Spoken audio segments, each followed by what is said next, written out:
You know, I thought of a niche while you were talking, and it was in the photography world, right? Photography is too broad. Newborn photography. Okay. That's a I great know one. this because I've had a couple newborns in the last couple of years. I haven't. My wife has. I've been there to support. And this industry, dude, the bill that we paid for these photos of these babies and this session, this 2-3 hour session, was was larger than I expected. But the quality, I mean, this was literally a skill. Right. This was a high advanced form of photography, and I mean that in all the ways of even spit up and excretion management. We'll call it that. But dude, this is an example was popping in my head. Let's say you're in the photography space. You say you niche down to newborn photography. Okay, so now you're marketing yourself as the newborn photographer. So now you're finding your industry. You're going out to your people. Let's say I'm a newborn photographer and I now need to find clients. Hmm. Like where's your head go? Obviously your head's going towards the digital marketing space, but put yourself in Fargo, North Dakota. You're not that you can't use the internet in Fargo, but you see where I'm going with this, Well, Kasim. dude, no, How would this is brilliant. Such a good example, Kyle, because now I know everybody that I need to partner with. What I would be looking for are predictive indications of intent. So, for instance, every midwife and every doula is going to get something from me. And it's going to be a package. And it's going to talk about how I align with the way that they treat their patients, let's say. I don't know if doulas call, I don't think they call them patients, but expectant moms. So midwives and doulas. Every retail, especially solo owned retail, if you sell any secondhand baby gear, you're now my BFF. I come in and here's what I'm going to do for you is I'm going to do a free photo shoot. Listen, I know it's really hard to trust. I know you've spent this time cultivating this network of people. I want to show you how good I am. How would you like a free professional photo session of your entire retail location and then of your entire birthing center? And if you think about the industries that are built around birth, there's hundreds of thousands, right? Like it's maybe one of the most invested because people spend so much money on it. And it gives you the opportunity to know exactly who you need to partner with. And then you now have the opportunity to market in a silo. What you don't want to be is a newborn photographer who's trying to market to people who are searching for newborn photographers, because that just instantly becomes a race to the bottom price discussion. mm, What you do want to be is the newborn photographer that's had a heartfelt conversation with the expectant mom and told her, hey, here are a couple of things that you might be concerned about, or, some of the things that you need to know. And you've given them awesome literature and you've said, hey, the best time for newborn photography, by the way, actually isn't the first week because, like the baby still has the newborn residue and mom doesn't feel I prefer weeks 3 to 4. And incidentally, here's my one sheet on things that you can do. And by the way, if you're going to bring outfits for newborn photography, you don't want to use patterns because patterns are going to show, pixelated inside of. So here are the things that I recommend. And now you're a thought leader. You're a trusted resource. And people would feel pretty weird, I think, after having that. And by that conversation doesn't even have to be in person, incidentally. It doesn't have to be analog. That could be digital. That could be a mm-hmm. video that they get, or an Instagram tag.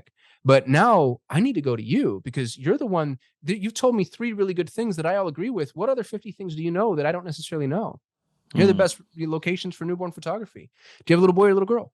Because that's going to make a really huge difference in what we do. Do you want the grandparents involved? Yay or nay on both sides? Are there any siblings? Like now Yeah. you just had the opportunity to showcase your authority as a thought leader in this space and put it in front of people before they even knew they wanted a newborn photographer. And you have more or less a strong lifetime value of a customer because especially in the Midwest, if people have one baby, they have 5 babies. And so you've Mm-hmm. got, 2 or 3 or 4 people lined up, and maybe there's, some package that you put together, and you could even have like the collage that, hey, what we're going to do is we're going to do a time lapse. So I like to take the same pose with the newborn, at least one of the same pose each time, but then we add the sibling into that pose. And so what I get to do, and then you show them, and you're like, here's the timeline where all these, it's like a cartoon, just little kids popping up everywhere, Yeah. and you're always holding it. You know what I mean? Like there's just so many creative Dude, things that you could possibly I do. love it. I love it. And what I'm hearing, man, is the basis of all this is being super interested in your niche. You Dude, know, you have to love them. That's the to, thing. You to just can't. be like, you have to be addicted to it. You have to be consuming this information. I think of it like that. You don't know any of that stuff unless you're up at 11 o'clock at night scrolling on a new article that you saw about, newborn photography or that style of thing. So the question is, what are you doing? What are you scrolling at night randomly? Yeah. That's productive. That is. Because you have to, because all the value you described there, the creativity that was spewing from your brain was all just very tactical but interesting and practical information that can be utilized. And then you're saying, give it for free, provide value, over provide value, create the trusted resource. Okay, so then we're there, Kasim. We now have our niche. We're now we're now a trusted resource. We have some relationships built, right? We're getting there. Can I add one Now, more that I just thought of yes, before we go move ahead. on? I'm so sorry, Kyle. So this is dangerous, by the way, and I'd only do this if I was well established and well funded. If you go to the right birthing center, let's say there's a birthing center that has 80% of your avatar, and they're probably more affluent and they can afford. I go to the birthing center and say, hey, anybody you send me gets one free look, one free shot. And it's because of you. So it could even be like sponsored by Bloom Birthing Center. And now Bloom gets to be like this hero to all of their clients and say, hey, because you came to Bloom, you get a free shot with one of the premier newborn photographers in all of Fargo. Now, Yeah. what parent only wants one shot? What kind of psychopathic, empathy lacking nut job would get all dolled up, get through hair and makeup, get all these? They want 500,000 shots, Yes, right? yes. But you get them out there, they're not going to turn you down because that's a hell of an offer. You Yep. get them out there, and it's not a bait and switch either. It's an ascension. It's like, hey, if you want to come out, how many shots do you want? And this is what the model looks like. And incidentally, here's my retail pricing, and here's the special pricing you get because you came through Bloom. Man, I love, and this really requires people to put their marketing hat on. But again, marketing is not the right word. It's literally just value and providing what I love the exercise done where you create all of the pain points around a topic, and then you create 5 solutions for every pain point, and it's this big brainstorming spider map, and it creates all of the answers to what you need to provide people. Perfect example was when you said, what's the right time to get your newborn photos taken? Okay, so that's the one problem. So then you create 5 different reasons or topic, 3 things to note when you're taking your first newborn pictures. Top 5 outfits for taking newborn pictures. All these different things around timing, around when's the right. You're solving that problem. You're answering that question multiple different ways, and then you're creating content. You're creating those guides. You're creating that video. So you do have to put it on a little bit. You have to put yourself in a place of, I'm going to provide value and have creativity behind the idea of who I want to trust me. Now, let's say you get there, and let's say you're the photographer, Kasim, and you're great, but your goal is not to snap pictures for 40 years till your finger falls off. Right. This is a classic thing we see in so many industries where you just want to be the muscle forever, but in order for you to have freedom, you have to work out of it, right? Is this as simple? Let's use the photography example. Is this as simple as training the right people, putting them in the right places, or is there other thoughts behind this optimization phase? Dude, think about this. There's only so many newborns being born in Fargo, North Dakota.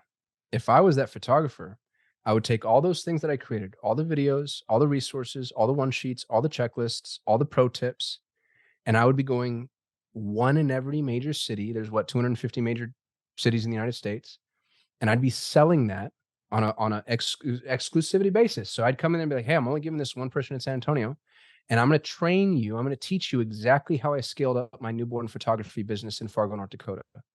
Because can you go hire a photographer to take over all your work? Yeah, but there's such a distinct ceiling there.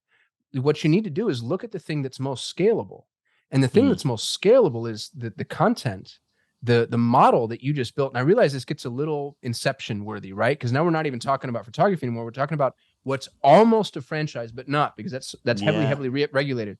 But you go take all of the junk that you just built and the model that you created, because it's more than just a Dropbox full of repository, right?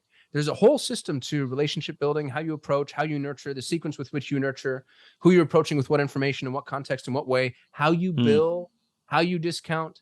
So then I go to all the photographers and I go find one in every city. And Hmm. I provide them with that on a recurring revenue basis. And dude, I'd even do their ads. It's like, hey, I have your website. I have all of your ads. I have all the content. I have all the social posts that you're going to need recurring. I have your nurture built out. I might go as far as call center. I'll take all your calls. I think you should do this in real estate, by the way. The minute you crack the code on Pat Live has done this a little bit, not well, because the Pat Live people aren't friendly. But the minute you crack the code on real estate intake, dude, that's such a sensitive conversation. So high stakes. And because I've done so much real estate lead gen, I can tell you it's always the dumbest person in the office on the first phone call.